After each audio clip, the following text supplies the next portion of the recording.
Good morning, YouTube fam. It's real early. I got a long day. Manala has therapy. I have to run one of my little clients to daycare, and my son has a game today. So I will be bringing you all along with me.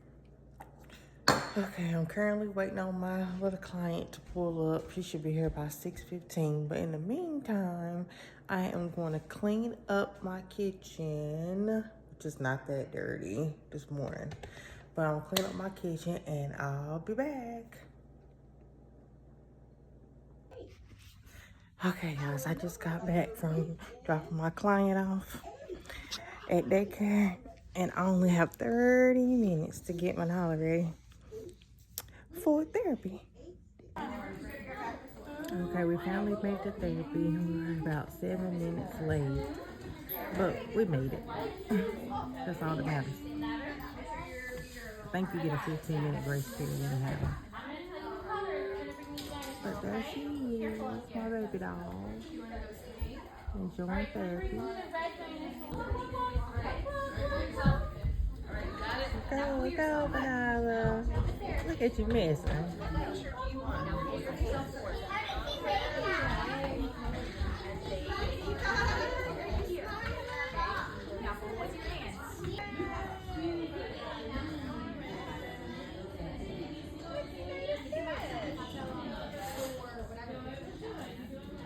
I love her therapist.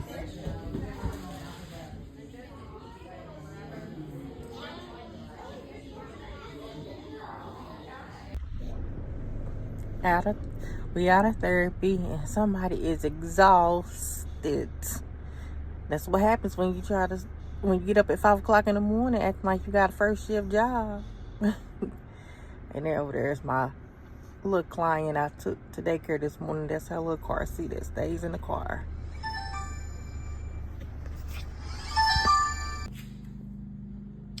So me, trying to be the good parent that I am, I wanted my son to practice driving. He wanted to practice driving today, so I wanted to allow him to do so.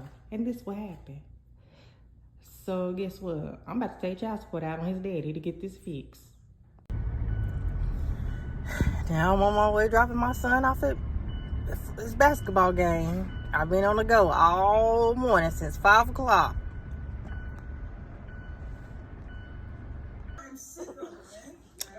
Guys, I am. When I want to get off the bed, get down by herself, but I had to try to put her little AFOs on so that she can do that. But because her foot is turned in, this foot is turned in, she is getting new KAFOs and AFOs. Say hi, guys. Hi, guys. Say hi, everyone. Hi, you. Good job. I in a stroll all the time. Is Nene coming? Nene coming? Okay. She brushing her hair. I told y'all to bring my stick. You did? A little girl born at Levine Children's Hospital in Charlotte may have been left with lifelong damage after a mistake in the NICU. The girl's family says what happened could have been prevented. They're speaking only with investigative reporter Naomi Coles to detail changes they want to see to protect future babies. Happy, happy, dance, dance. If little Manila gets to walk one day, she'll have the unwavering faith of her parents to thank. I know she's gonna walk. She's strong. You wanna get up? For now, that day is a long way off. Wiggle, wiggle, wiggle, wiggle. 2 years ago, Manila was laying in a NICU bed at Levine Children's Hospital after a turbulent pregnancy shot her into the world 3 months early. Born at 1 pound and 8 ounces. When did you first start wondering about her care in the NICU? The first time I started wondering about her care is when her skin was burnt off her back, shoulder blade to shoulder blade.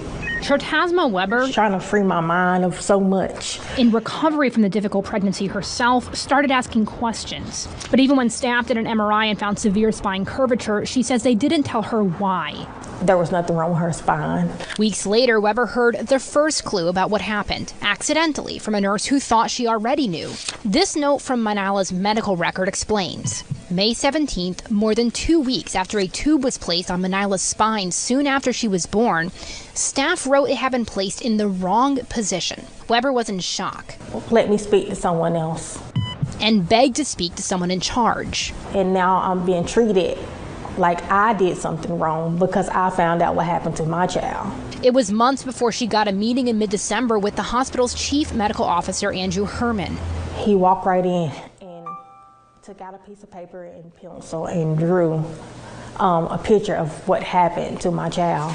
In this letter we obtained of his summary of the visit, Herman doesn't explicitly acknowledge a hospital failure, but he does acknowledge Manila's condition, the tube placement, and tells Weber he's sorry the hospital didn't meet her expectations.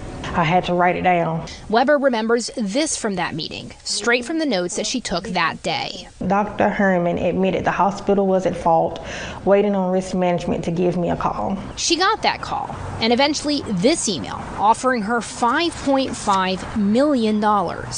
As I said to him, it's not about the money. It's the principle of the situation that your employees failed to report what happened to my child. We need a better patient care system. But for Weber, the bottom line is that it took the hospital 7 months to tell her exactly what happened to Manila and to acknowledge a mistake. My daughter basically needs around-the-clock care. Today, Manila's mother says several of her numerous diagnoses trace back to her damaged spine. You sleepy. Her end goal is clarity on what's been done to fix this communication and care from Atrium for others. Atrium told me in response to the story that federal privacy laws and anticipated litigation prevent them from commenting directly on this case. But in a lengthy statement, they told me that their staff are some of the best in the nation. They also acknowledge, though, that, quote, the science of medicine is far from perfect and that they hope to learn and improve when outcomes aren't as hoped. Reporting in Charlotte, Naomi Coles,